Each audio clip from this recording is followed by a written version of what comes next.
library friends. So Shannon and Camille and I are here in our Zoom room. I'm Jamie.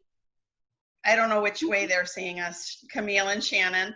And Camille and I are working from home, and Shannon is down at the library this morning. But we thought it would be a nice idea if we took some of your questions like we normally would every single day at the library and answered them here virtually for you. And we did ask for people to submit a few questions, and we have a few to answer for you this morning. So it's just a casual conversation that we would normally have as a reference question at the children's desk, or sometimes when families are at story time, they ask us questions. And I don't know about you guys, but I really miss that. I miss talking with our patrons and hearing about what their kids are doing and giving my 2 cents on how we might be able to help them find the next book or the next series or get past that little reading bump in the road. I too do miss talking with all of our patrons, and I was kind of hoping that if we did this and we put it live or as a premiere video, that we could then jump on and have some conversations over the Facebook chatting as the video is playing. So. Yeah, so if you are out there and you're watching this, we're hoping that it's going to be a premiere video, and we are watching. So if you have questions or you just want to comment on, you want to say hi to Andy behind Shannon, or wonder why my clock is dead again because I didn't wind it. That's not the accurate time. Go ahead. Always that time. It's not the accurate time. Twice a day, it's right. So at any rate, how about you, Shannon? I miss seeing like the milestones that the children are achieving when, we get to see them over those weeks and months. So exactly. I miss how that many kids too. have we seen take their first steps in story time, or suddenly it clicks with them about the story that we're reading? Just seeing that development. I agree. And we see it over years, right? Like we've all been there long enough so that we've seen kids go from babies all the way through, in some cases, graduate from high school. So, yeah. Or so, sometimes when they go from not like being real shy and not talking to us, all of a sudden they're having entire conversations with us. They are that comfortable. I definitely see the library. We're part of that community, and I think that that's the hardest thing for us. We can still give them books, and we can still do the Facebook thing, but that true community that they know that there's trusted other grown-ups out there who care about them. And I think that's a huge part of what we're all really missing right now. So, and right, where's the It was the touching part of our let's chat about that. And I know that we have some questions. So Camille, did you find a question on Facebook? I did. I pulled it up on my phone here. So one of our top fans had a question. It says, currently loving us some Beatrix Potter books and Winnie the Pooh. And while those are pretty classic, it's great literature. So looking for similar suggestions that may not be as well known. So great question. Great question. Fantastic question. Absolutely. Shannon, do you have thoughts? I do. I have a couple. The first is the Little Bear series. You can find these in our Easy Reader collection. This is by Else Homelund Minerick. Just really great cooperation and friends, and just a nice, gentle stories. With just a gentle humor that I always enjoy. Yeah, and the illustrations are so classic. The illustrator is Maurice Sendak. And you can't beat Maurice Sendak, can you? Can't. Impossible. The second that I found is the Frog and Toad series, there are many of these books as well. And that one they're together, but there's Frog and Toad are friends, and they're just divided into short chapters. They're great for those beginning readers, but I enjoy them as read-alouds. I think they're wonderful as read-alouds.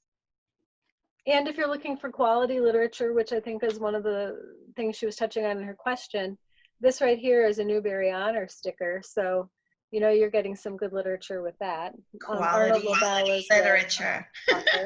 Yeah. This is the Francis books by Russell and Lillian Hoban. this was a favorite in my family. Like when I was a child, my sister's middle name was Frances, so we would read these a lot. But these are a little bit longer picture book, but a nice, gentle, easygoing story as well. So in Bread and Jam for Frances, I'm sorry that I have to share this with you guys, but there's an illustration in Bread and Jam for Frances, I think, where her and her best friend, they're sitting there eating lunch. And do you remember she had like the little salt and pepper shakers, and they had a little stand for the egg? Like my whole entire time growing up, I was like, that was like a huge desire that I could have my own little salt and pepper shaker and a little stand for like a little egg that, now I wouldn't probably have actually wanted to eat that for lunch, but I really liked the idea of it. Nice. It sticks with me all these years. Tiny something. Cute. And then the other things I found were, the classic nursery rhymes. We talk at Storytime a lot about how important it is for children to be able to rhyme and how that aids them when learning to read.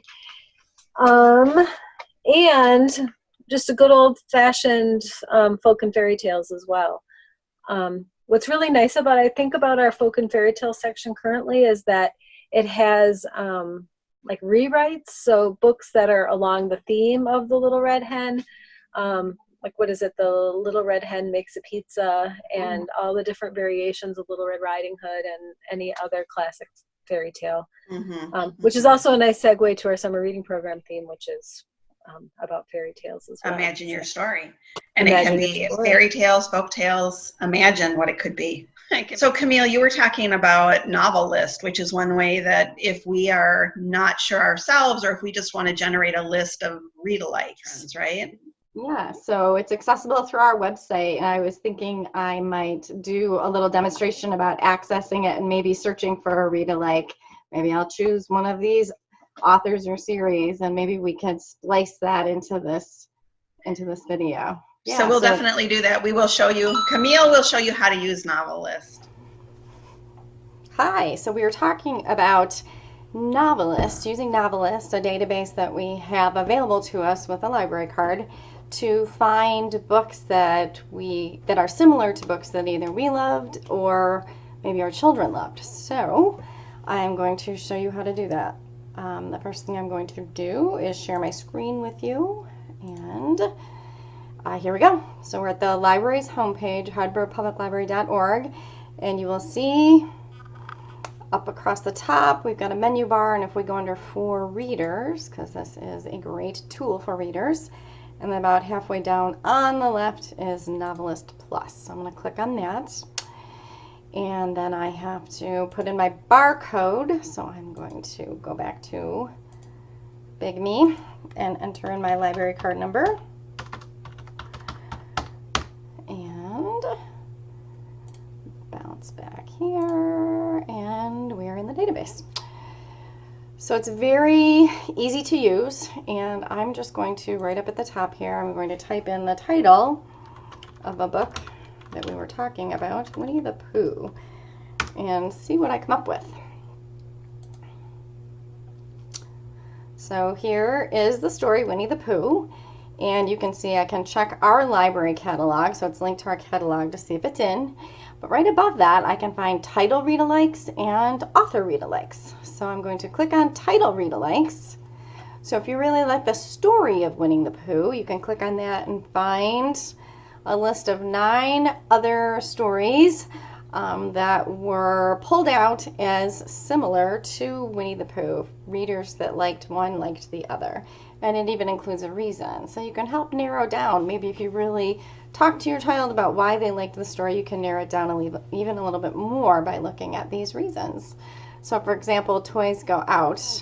This is a very sweet story about talking toys, and I think there may even be 3 of these stories now by Emily Jenkins, and I really enjoyed that story, and when we were talking about Winnie the Pooh, this was the first series that came to my mind. So those are title read-alikes. And we can check author read-alikes, so if you really like the style of writing of the author, we've got 3 pulled here. All are just described as classics, maybe poetic.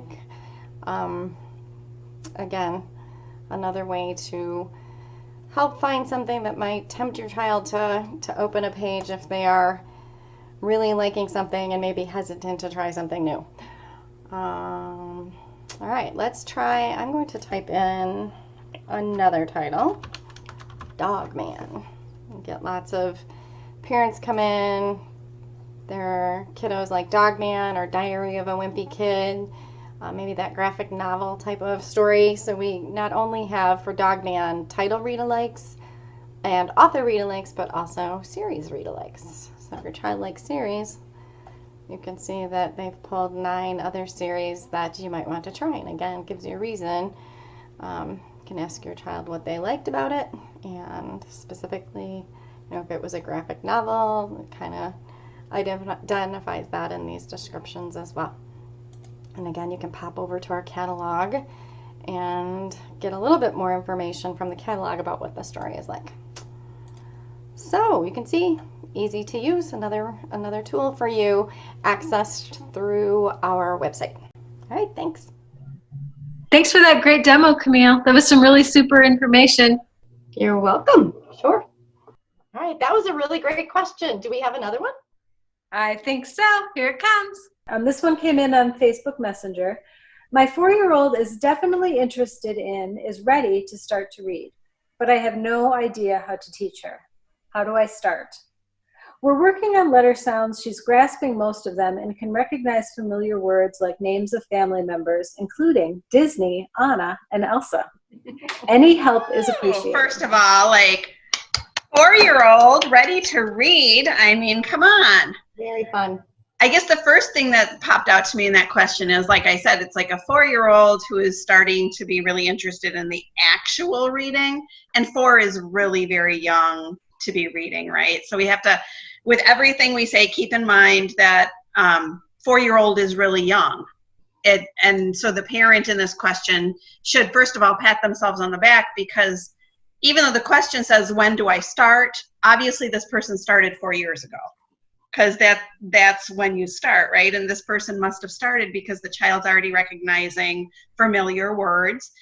It seems to me they're already being exposed to a lot of different books and reading based on just the fact that they are recognizing familiar names, words, characters, and able to pick out some of those words while reading.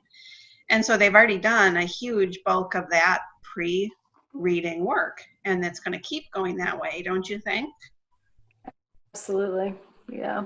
Mm-hmm. Because and I would also encourage to keep it fun, right? If your child is having a good time when they're reading, if they enjoy, like we talk about that warm fuzzy factor, where if they like that snuggling in and that warm cuddly feeling associated with reading a book, that's something they're going to want to keep coming back to over and over again. So keep it fun, keep it interesting and exciting, and keep following the child's lead, right? Like what you're saying, like keep it fun, so let the child continue to lead this process. Like follow the child and don't start forcing at 4 years old to make it like a let's sit down and read for 20 minutes yet. I feel like it's a little too early to start those kind of like very intense reading efforts, but definitely start seeing what's making that child excited about reading and go there, like go to that place with the reading. And then, of course, the actual mechanics of going from high interest to actually reading. Part of that is like osmosis magic, right? Like we have a child who's so excited, they're starting to recognize words, and then in almost every case, it seems to be a light switch that turns on. And that light switch turns on because they're constantly exposed to that rich literary environment. But with that being said, one way to constantly expose to that is to get some easy readers at this point, right? Like I don't think I'd go to the flashcard memorization yet. You'll do that in kindergarten and first grade, where they have their list of sight words that they will be required to learn and read. But for me, at 4 years old, when it's on your own, it's just presenting some early readers or some fun rhyming type books. If you're familiar with where we have our early reader section, it's by the play area. It's down low in bins, and that's done to make it a browsing collection for kids because self-selection is hugely important for beginning readers. So it's done intentionally that those are browsing bins for little people. The red ones are what we have designated as the beginning level. Yep.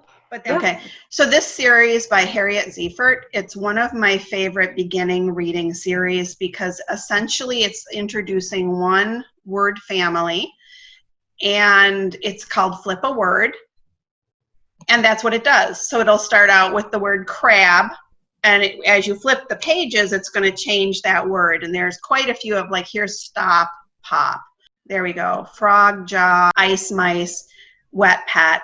So these are like that very, very basic beginning, let's introduce the idea of reading a book to a 4-year-old, where we're going to have just maybe 2 words, 1 word per page, flipping it, and it's going to be word recognition and rhyming sort of as an introduction into a book. So for me, rhyming is important, right? That's what it shows you, why rhyming is so important with very young children. That phonological rhyming awareness there. And so I would go to this series. It's always one of my first go-to series when a parent comes in and says, hey, my child is ready to take that next step. They're cute, they're fun, they're short, and they do exactly what you kind of want to do. You want to make it easy, and we want to get to the win, right? So part of that is you want to get to the win. You want the child to feel empowered every single time. You guys remember like the Fivefinger Rule? So essentially, the Fivefinger Rule is when you have your child open a book to any page, they can put their hand up, and as they start to read, they can either put a finger up or take a finger down. So if you have 0 to 1 up or down, that would probably be too easy. There's nothing challenging about that book for your child. That's not terrible. They could still read it because there's nothing wrong with reading something like that. If they get 1 to 2 fingers up, that's probably a really good choice for them because they're being challenged, but not too much challenge. If they're putting 3 or 4 fingers up or down, give it a try, see how your child handles that frustration level. If it's too frustrating, then, go back to where it's 1 or 2 fingers in the air. And if they put 5 fingers up in the air, that's most likely too hard. So you're going to want to adjust. And remember, even within the easy readers, within the red, yellow, and green bins, you're going to find varying difficulties. So just really kind of scan that page, look for font size, look for white space, and watch your child's reaction. If they're excited and they want to give it a try, awesome. And if they're frustrated, then go ahead and pick something else instead, because we do not want reading to be frustrating, especially when we're talking about like a 4-year-old child who is just starting and we want to keep them really excited about the whole process. And I would add that if you want to, you can certainly search in the share catalog for that Flip a Word.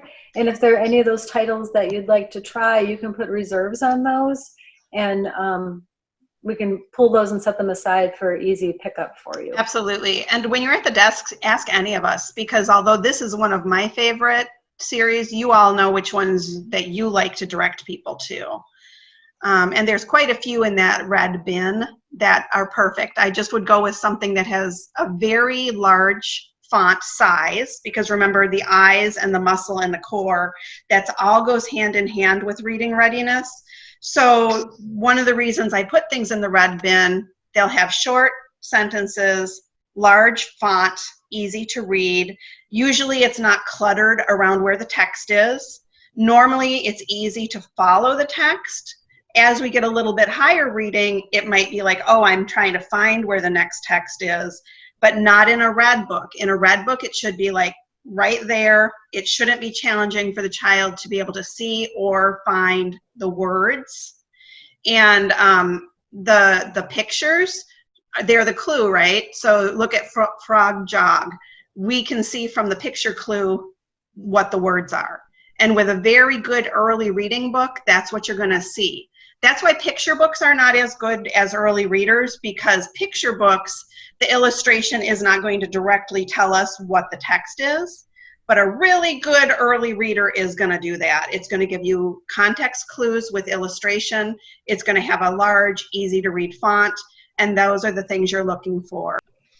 But also, just because your child is starting to learn to read doesn't mean that they should only read on their own. Right. There's a saying that we toss around at Storytime regularly, that children are made readers on the laps of their parents, and it sounds like this family has been doing that already. But still take that the joy of sharing books together as a family. That's important. Even if your child is in 4th or 5th grade, you can still read out loud together as a family. And there's Oh, and that a lot may of be the value in key, that. right?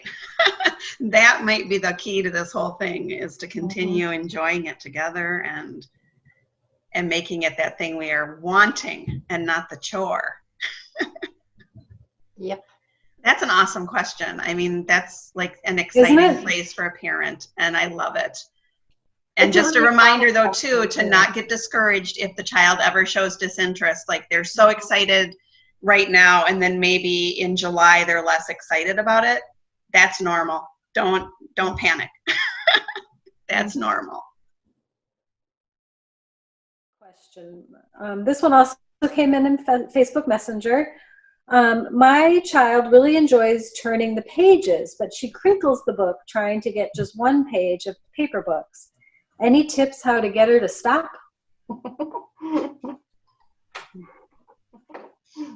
Who wants to start with that one? You go, Camille. Oh, okay. Look what I have here. This one. Ooh. I know that book. I bet you do. We were talking about this, how board books are designed for those early readers, because the pages, we say it's an engineering marvel. They will flip themselves. Let's see if I can make them flip themselves. They will just automatically, once you turn a page, whoop, it flips itself. So, for very, very young readers, board books are the best. And I think when we talk about the ages for board books, like, we try and purchase for 0 to 3 in our board books. So I don't know, Jamie, you had a good tip on picture books and how to deal with those in your home. When I think about the picture books, and this is like, I agree, like, for the very young child where you're kind of stressed because they're ripping pages, you can't beat a board book. That's going to be like your way to go. No one worries.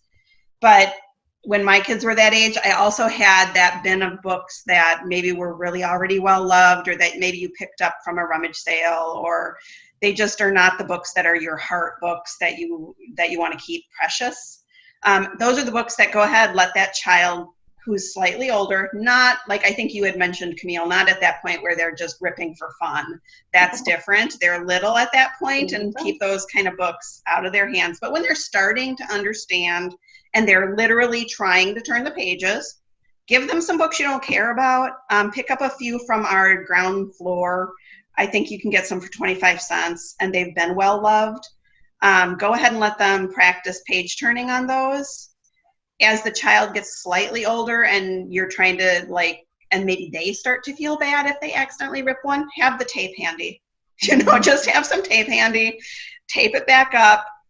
Books are lovely and wonderful, but unless they are signed, this one happens to be my copy of Underground, signed by Denise Fleming. I saw her at a conference, and it's one of my favorite books, and it's signed. So if I had my little, 18-month-old friend at my house, this might be the book that I put up high, and then I would give them maybe one of the books I wrote to play with, because I have lots of those laying around. Exactly. Give them one of those. Wait, I was going to I have this one. Okay, this is slightly embarrassing, but go ahead and let kids rip those, because No. I can give you another one. When my kids were little, we had a special bookshelf. So books that were treasured, perhaps signed by the author. And this one is not just the author, but the illustrator as well. Check that out. Yes. We would keep them on, we called it the special bookshelf. And yes, exactly. And, every once in a while they would pipe up, can we read a book from the special bookshelf? And it's like, oh yes, let's go choose a book from the special bookshelf. And that, there again is idea of an excitement, of that loving feeling of sharing that book together. And that's winning the battle. Yeah, that's a fantastic idea. I love that. These are the special books, because books should be special. They should be celebrated. They should be something that we're like, these are cool. Mm-hmm. Like, we should geek out about our books. But at the same time, I'm a huge advocate for don't make them too precious. They're books. They're meant to be read. They're meant to be, like, I know this is a horrible thing to say. I totally dog-ear my books. I totally write in my books. Do not look at my books. You'd be horrified if you're like a person who wants to keep them special. And I think we've joked about the fact that, like, because we've worked at the library for so long, we understand that books have a life. They're meant to be read and shared. They don't last forever. They're a perishable item, and they're meant to be enjoyed. And the children's book collection especially, while we're not encouraging books to be, shared with the puppy in the mud puddle, they're also not meant to be forever. They're meant to be used. And so if they do, like, sometimes parents will come in and they'll want us to, talk to their child because their child has ripped a book. And we definitely will be like, oh no, let's help you tape that back together. But it certainly shouldn't be like a place where we're like, oh no, we can never do anything to fix this. It's a book. We can replace it. If it wasn't done in a spirit of naughtiness. If it was just using a book the way books are meant to be used. Right. That is not the real time. Just so you know. As surprised as you are, I wasn't expecting it. Oh, it really is. All right. Anything else about the topic of how to help a child, like, get comfortable with the book and not rip the pages or whatever? Any other suggestions? I think, when we talk about this in story time too, is that, to have some books down low where kids can reach them, that's the great place for those board books, or books that maybe like these little paperback ones. Perfect. That you can pick up at any store that you go to. The grocery store. Exactly. Yeah. Mm-hmm. And just have them around and within reach. I have many board books that were my kids that have chew marks in them because they, and that's, I save those because they're special now that now that my children are past the age of chewing on books. They're pretty cute. We also have some that are like that slightly sturdier paper, I think, still in the picture book collection, that are geared for like 1 and 2 year olds, 3 and 4 year olds. We don't have as many, but they're a slightly sturdier page and they're harder to rip. Mm-hmm. And I mean, obviously, that's why also we don't have the pop-up books anymore out there in the public, because that's like the one where pop-up books in general are easy to rip. So I would definitely keep those away from children until they're 27 years old. I've ripped a few of those, I think. Oh, I have too, and then you feel really bad. Sometimes they stick. All right. Well, those were really good questions. So They were. I'm happy that we're getting these questions. It's kind of fun to chat about that. If you have more questions, send them in. Thank you. We hope you enjoyed our first session of Let's Chat About That. And please keep sending in your questions. You can send them to us on Facebook or even give us a call down at the library and we can chat about that. Thanks, guys.